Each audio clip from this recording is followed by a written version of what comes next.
जय हिंद दोस्तों। उम्मीद है आप सभी एकदम तंदुरुस्त हैं। तो आप लोगों की बहुत डिमांड थी कि एग्रीकल्चर की क्लास को आगे बढ़ाइए आगे बढ़ाइए। तो स्मार्ट बोर्ड में लगे हुए थे, अब हो गया है। चलिए क्लास आगे बढ़ा रहे हैं।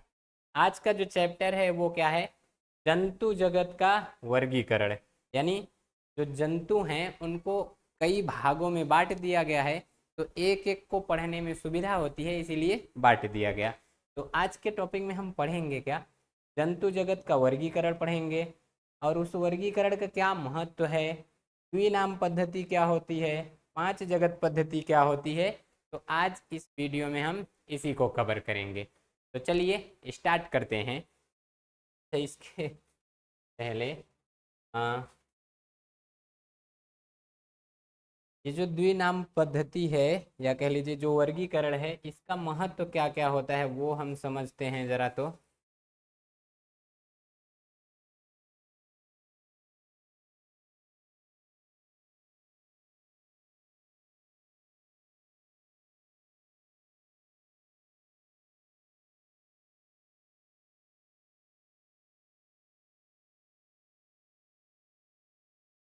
चलिए देखिए महत्व यानी हेडिंग आप क्या लिख देंगे? वर्गीकरण का महत्व। अब वर्गीकरण के महत्व में यानी इसका क्या व्यवहारिक जीवन में उपयोग है वो हम समझते हैं। देखिए, पहला तो है अध्ययन में सुविधा। अध्ययन में सुविधा यानी कि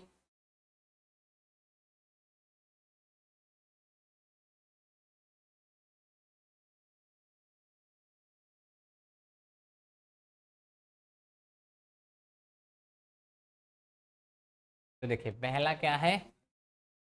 अध्ययन में सुविधा।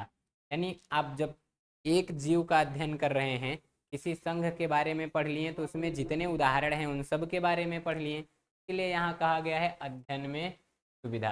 अब किसी जीव का जनरल कैरेक्टर पढ़ लिए, सामान्य लक्षण, तो उससे रिलेटेड जो भी उसके साथ रखे गए हैं सबका पढ़ लिए, समझ लीजिए। विकास का अध्ययन में सुविधा, यानी इधर अध्ययन में सुविधा तो थी ही, उसके साथ साथ विकास में, यानी पहले प्रोकैरियोट कैसे बने, फिर यूकैरियोट कैसे बने, एक कोश की, बहुकोश की, ये सब कैसे बनते गए, इन सब के बारे में पढ़ा जाएगा। जीवों में पारस्परिक संबंध की जानकारी, यानी एक जीव दूसरे जीव से किस तरह रिलेट है, कोई जीव है शाकाहारी मांसाहारी, तो ये सब पढ़ा जाएगा। अनुकूलनता की जानकारी। अनुकूलनता यानी कि किसी भी माहौल के अनुसार ढल जाना, वही अनुकूलनता कहलाएगा। तो कोई भी जीव ठंडी के अनुसार कैसे रह लेता है, गर्मी के अनुसार कैसे रहता है। एकदम भूमच के जब ठंडी पड़ती है उस समय भी जलीय जीव जो मछलियां हैं वो पानी में रहती हैं, यानी अवरोध ठंडा। ये सब कैसे होता है ये बताया जाएगा। जीवों के पहचान में सुविधा। अब जैसे ही आप सामान्य लक्षण पढ़ेंगे, कहा जाएगा कि आंखों से दिखाई ना दे तो वो एक कोष की है, तो आपको पता चल गया। जो आंखों से नहीं दिखाई देता वो अति सूक्ष्म रहेगा और साथ में एक कोष की भी रहेगा। कुछ ऐसे भी एक कोष की होते हैं जो आंखों से दिखाई देते हैं। अगला है संयोजक कड़ी के अध्ययन। संयोजक कड़ी यानी जो दो जीवों के बीच का लक्षण दर्शाए, जैसे जंतु समझ लीजिए और पौधे, यानी जंतु और पौधा, इन दोनों के बीच की संयोजक कड़ी क्या है? युग्लिना। अच्छा, ये दोनों के बीच की संयोजक कड़ी क्यों है? तो इसको जब भोजन करना रहेगा तो ये प्रकाश संश्लेषण कर लेता है जैसे ही प्रकाश पाएगा। अब रात को, आधी रात को 2 बजे इसको भूख लगे तो कहाँ प्रकाश इसको मिलेगा? तो उस समय ये जंतु की तरह भोजन करने लगता है। देखेगा अगर बगल कोई जा रहा है, लो पकड़ लिया, खा गया।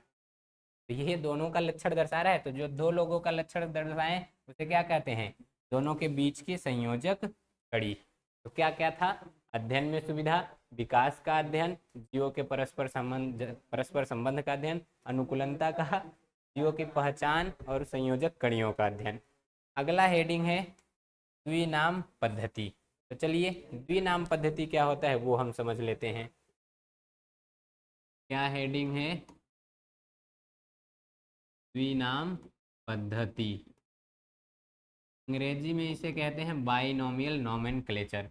ये दिए कौन थे? तो कैरोलस लिनियस दिए थे। नाम याद रखिएगा, कौन दिया था? Carolus Linnaeus. अच्छा, अब यहाँ होता क्या है, कोई भी जीव का जो वैज्ञानिक नाम है, ठीक, क्या वैज्ञानिक नाम, ये दो नामों से मिलकर बनता है।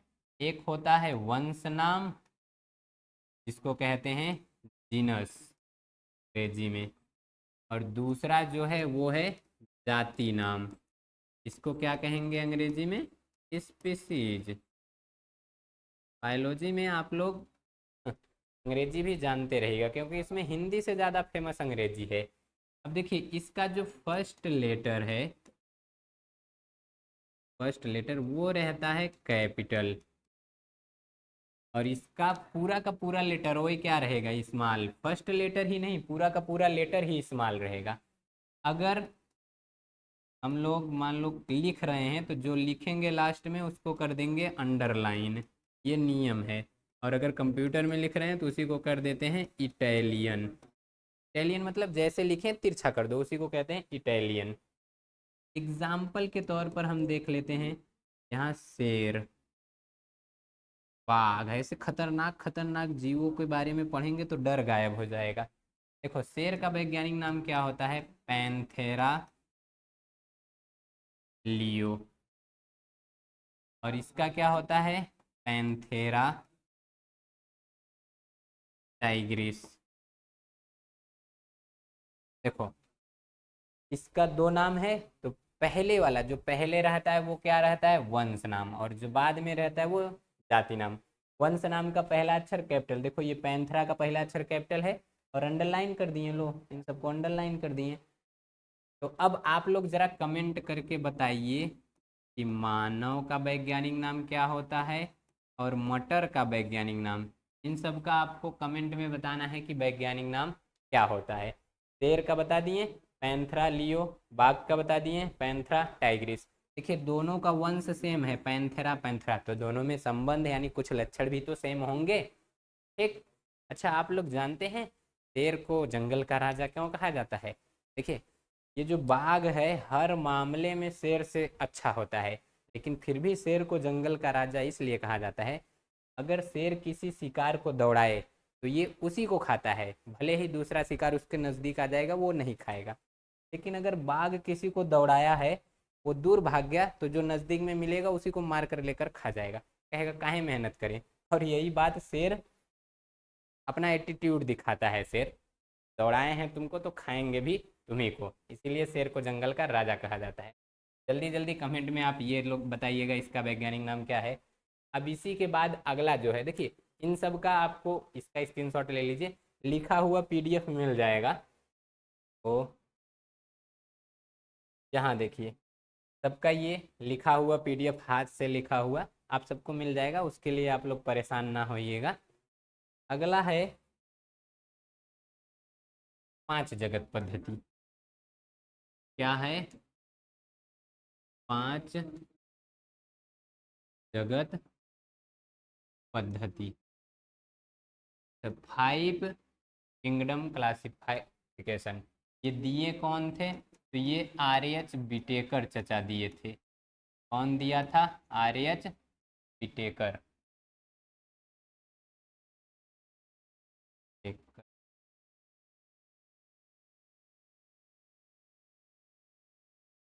आर एच बिटेकर कब दिए थे? 1900। ये आप लोग सन याद रखिएगा।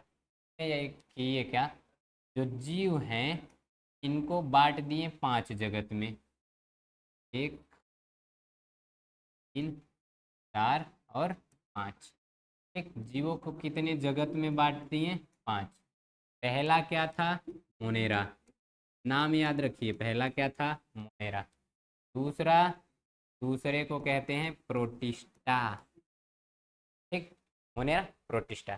तीसरा, तीसरा है फंजाई, या इसी को कवक भी कहते हैं। चौथा प्लांटी। तो कितना हो गया? 4। मोनेरा, प्रोटिस्टा, फंजाई और प्लांटी। लास्ट का है एनीमिलिया। क्या है? एनीमिलिया। अब यहाँ देखिए, जो छोटे मोटे जीव हैं मोनेरा में रख दिया गया, उनसे तनीराव जो विकसित हो गए प्रोटिस्टा में रख दिया गया। अब फंजाई में रखा गया है केवल कवक को, यानी ऐसे पौधे जो प्रकाश संश्लेषण नहीं करते। प्लांटी में रखा गया है पौधे को, और पौधे भी कौन से? केवल हरे पौधे। और यहाँ एनिमिलिया में किसको रखा गया है, तो जंतु को, इसको जंतु को। और हमको पढ़ना क्या है, यही एनिमिलिया ही पढ़ना है। इसी के वर्गीकरण को जंतु जगत कहते हैं। ठीक, ये जो आपको बताए हैं ये जीव जगत था, हमको क्या पढ़ना है, जंतु जगत, यानी यही पढ़ना है। अब कोई दिक्कत नहीं, जल्दी से शॉर्ट ले लीजिए। अच्छा, प्रोकैरियोटिक, यूकैरियोटिक, ये सब आपको कोशिका वाले चैप्टर में पढ़ाया जाएगा, तो जो जहाँ का टॉपिक है वहीं पढ़िएगा। ठीक, ले लीजिए स्क्रीनशॉट। अब हम देख लेते हैं कि ये जो जंतु जगत है ये, इसमें कितने संघ हैं। अच्छा, संघ से पहले हम वर्गीकरण समझ लेते हैं तनिक। तो देखिए, वर्गीकरण इसमें किया क्या गया, वर्गीकरण का सीधा सा मतलब होता है बंटवारा, क्लासिफिकेशन। अभी आप लोग घर में ही देखिए, जब दो महिलाएं झगड़ा करती हैं, अगले दिन पता चला उसका चूल्हा अलग बना है, उसका चूल्हा अलग, ये चावल बना रही है तो वो उसके घर में रोटी बना रही है, ये अलगौजी हो जाता है। अलगौजी को ही बायोलॉजी में वर्गीकरण कहते हैं। यहाँ देखिए, सबसे बड़ा रहता है जगत, को कहते हैं अंग्रेजी में किंगडम। क्या कहेंगे, किंगडम। ठीक, अब ये जो जगत होता है ये बटा रहता है संघ में, और संघ बटा रहता है उपसंघ में। ये नाम याद रखते हुए चलिए, अभी बता रहा हूँ ये सब है क्या। उपसंघ बट जाएगा आपका वर्ग में, और वर्ग बट जाता है उपवर्ग में। उपवर्ग किस में बच जाएगा, गण में, या तो इसको क्रम भी कहते हैं। और ये बट जाता है कुल, ये पौधों के लिए है कुल शब्द। और ये बता रहता है वंश में, और लास्ट का क्या आ जाएगा, जाति। यानी वर्गीकरण की जो सबसे छोटी इकाई है, कहीं कहीं क्वेश्चन पूछ लिया जाता है, वो क्या है, जाति, स्पीसीज। अंग्रेजी जानना चाहते हैं तो इसको कहते हैं फाइलम, इसको कह देंगे सब फाइलम, जहाँ उप लगा है उसका हो जाएगा सब फाइलम। फाइलम का तो वहाँ लिखे ही हैं। ये हो जाएगा क्लास, और इसको कहते हैं सब क्लास।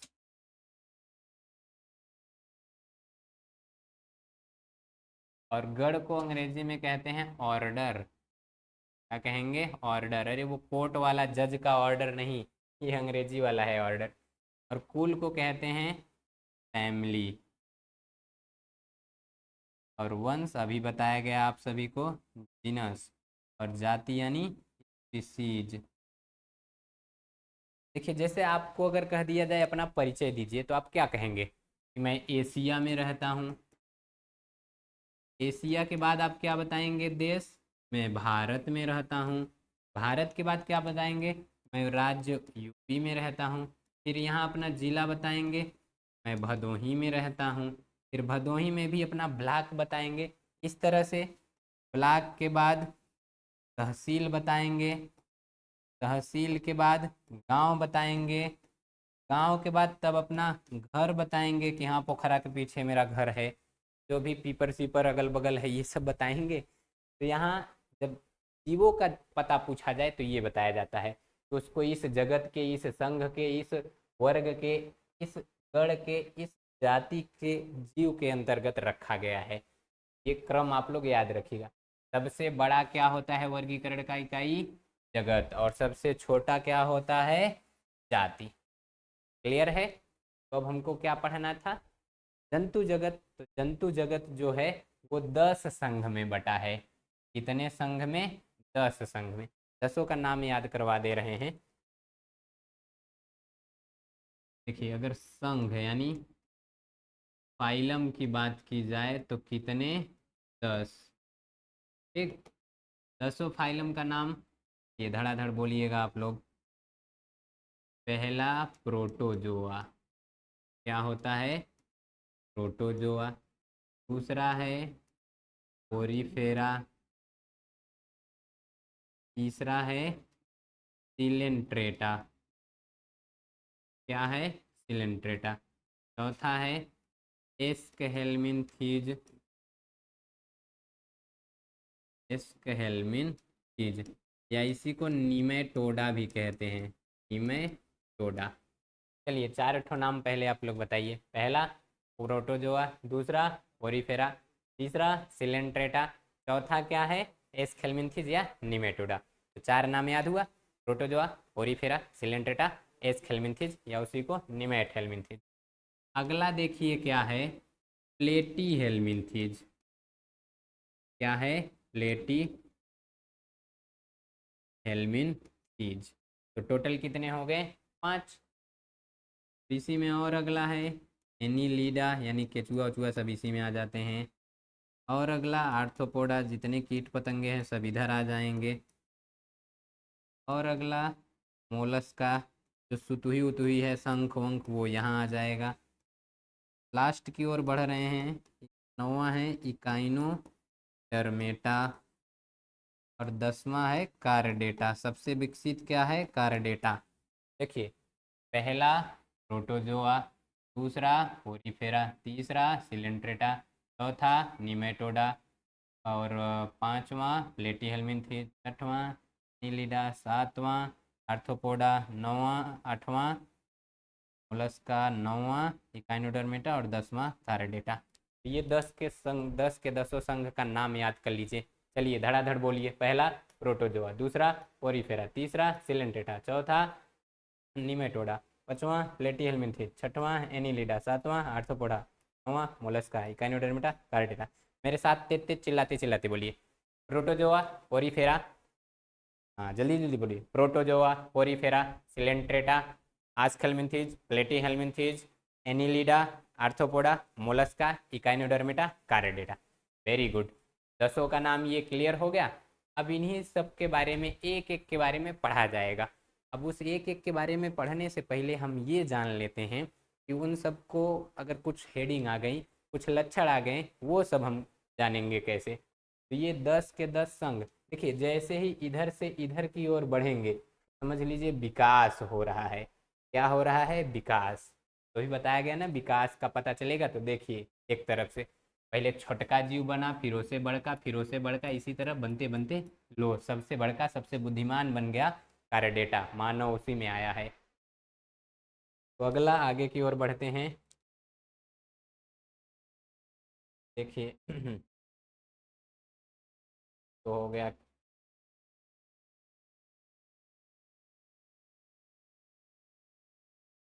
हाँ देखिए यहाँ पर कुछ हेडिंग है, समझते हुए हम लोग चलेंगे।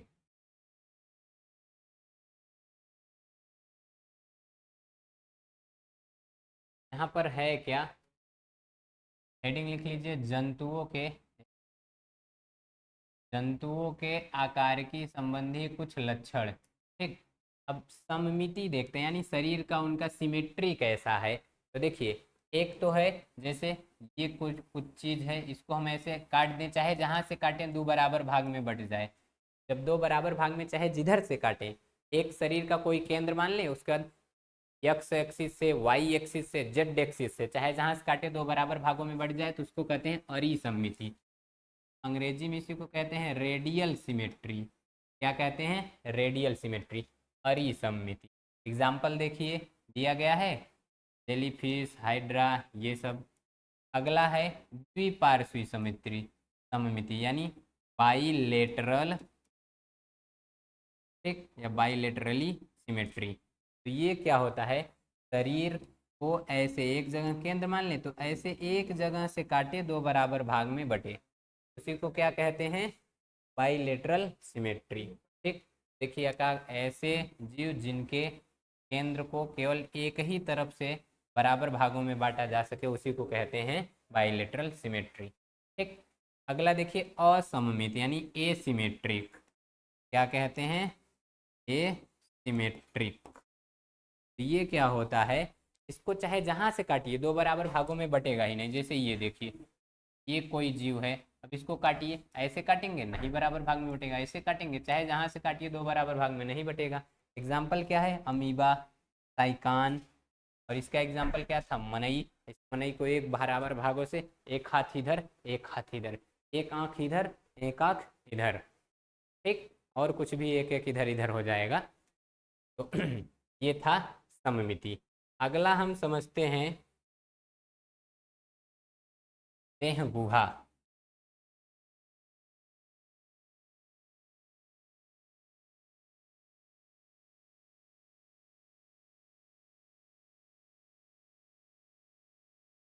देह गुहा यानी अंग्रेजी में इसको कहते हैं सिलोम।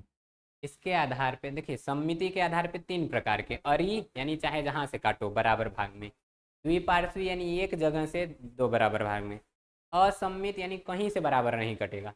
इसमें देह गुहा के आधार पे देखो, सिलोमेट यानी जिसमें वास्तविक देह गुहा पाई जाए, देखो जिसमें वास्तविक देह गुहा पाई जाएगी सिलोमेट, अगर वही देह गुहा नहीं पाई जाएगी तो एसिलोमेट।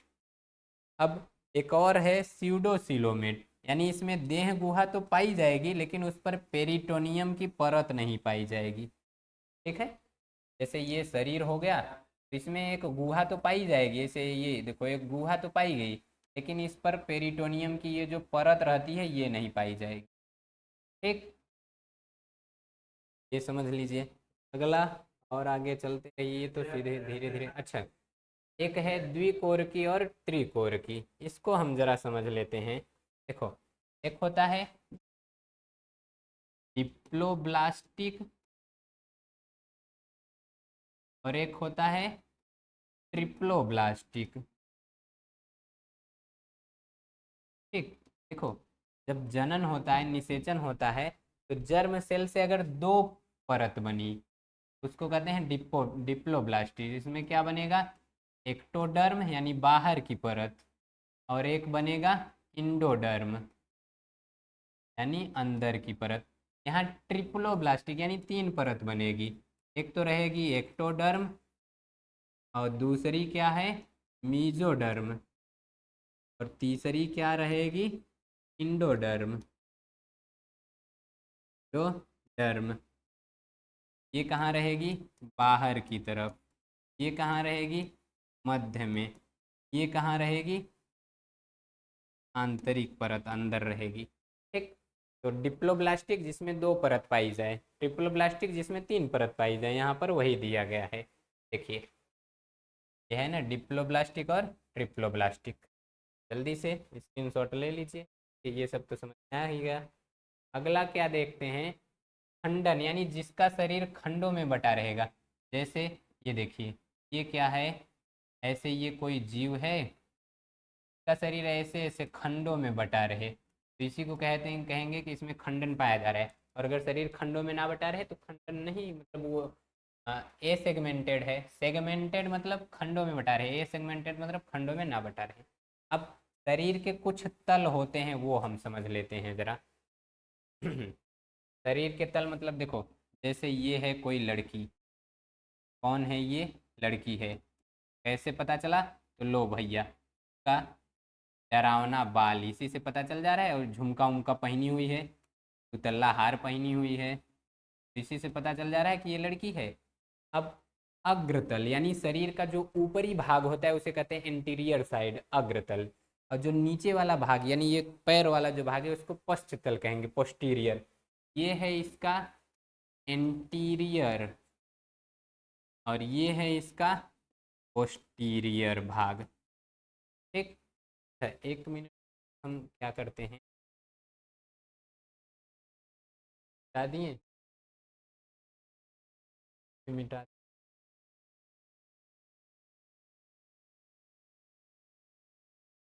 लेकर आ गए, बड़ा हो जा भाई। तो देखिए ये है इसका एंटीरियर साइड, ये है पोस्टीरियर साइड।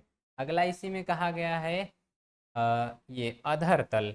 अधर तल यानी उदर की ओर जो भाग रहता है, इसकी ओर, उदर की ओर। उदर की ओर मतलब ये जो पेट है इसकी तरफ जो भाग रहेगा उसे कहेंगे वेंट्रल साइड। क्या कहेंगे, वेंट्रल साइड, उदर की ओर का भाग।